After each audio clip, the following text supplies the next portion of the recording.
round 3, Alvaring. This movie, it is on Netflix. It's called Widow Clicquot, and this movie, it is starring Hailey Bennett, Tom Sturridge, and this movie, it is directed by Thomas Q. Nepper. So in this movie, you see Barbara Nichols. She's the widow of this winery.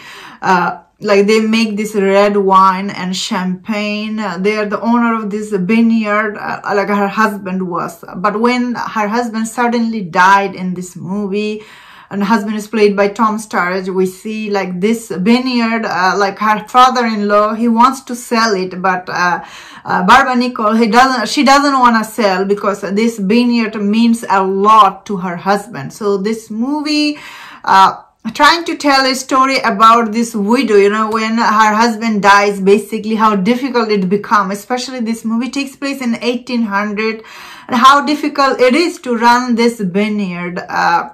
So if you don't know this movie, it is based on this historical figure, and this champagne, in fact, it is a luxury champagne brand in French, I guess. But watching this movie, like when I was watching it, I never thought this movie took place in French, honestly. Many times I was like, what is going on? Why these people talking about Napoleon law? Because I really thought this movie took place in England, because these people are talking in English accent. And I was like, why Hollywood doesn't like do, is it so hard to do French accent?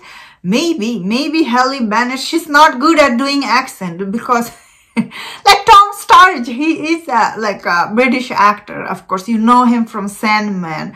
So this movie tried to tell a story like how important this vineyard is to this widow. And in the backsplash scene, we see she has all this scene with her husband, you know, the husband who, like at the beginning of her marriage, he was really very loving and caring, but later on in her marriage, he was going crazy. And so those scenes, I thought personally, like they are sweet, and they are telling you like why she is trying to save this vineyard. Same time, this flashback scene takes audience out of the scene you are watching, because end of the day, you are watching this woman.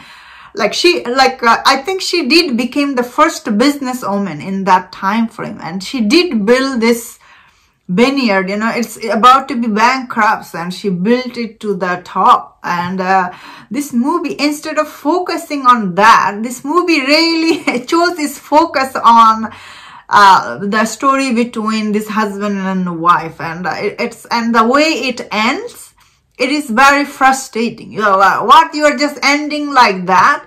So I feel like if you don't know anything about her, even you don't know this movie takes place in French, you will be okay with this movie. It's actually very well acted from Hailey Bennett. Although I'm still like really sad why she didn't have accent or something. Then again, why she would be talking in English, I guess. Very like, I don't know, like it's really hard when Hollywood makes movies based on another country, because like these people are like at least talking French accent, like or talking, they're like, obviously we don't want them to talking in French, so we do want them to at least do the French accent. Like, or do like English historical figure. That make more sense for Hollywood, honestly. But it's really like, whoa, what? Why is Napoleon law is here? So anyway, so overall this movie is actually very very well acted from all this actor. So I personally did like Hailey Bennett, even though she was not doing the accent, but I think I like her struggle to keep this vineyard and everything. But this movie did not portray that she was this smart businesswoman.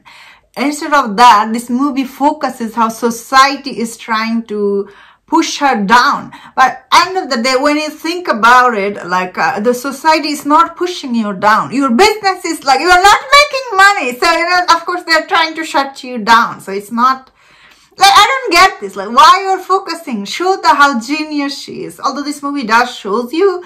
But there is another side character. He's like selling her champagne to the Europe. His character was interesting, but he didn't like do much. It was very disappointing, I will say. Overall, I thought this movie overall, I did like it because it was interesting watch. like if you don't know anything about it, you will think it's a really interesting movie. But if you read her history after watching this movie, you're like, why did you focus so much your time on this crazy husband? So it was like, this movie's focus is not, unfortunately, wasn't on right place. That will I no wonder this movie was such a huge flop at the box office. It's really sad because this movie did have very interesting story. Like it is based on a book, but it didn't stay focused to the story. That is what I thought, because you could have shown something interesting. Because end of the day, they are this champagne house, very famous. The champagne is like so much. Like I was looking into. Like more than $100 a bottle. So these are luxury champagne around Europe, probably, I'm guessing, or I might be wrong. Not in here, like it's okay. I guess it's still more than $100 I saw, so it's not cheap by any mean. Then again, I don't champagne that often, so I don't know how expensive they are.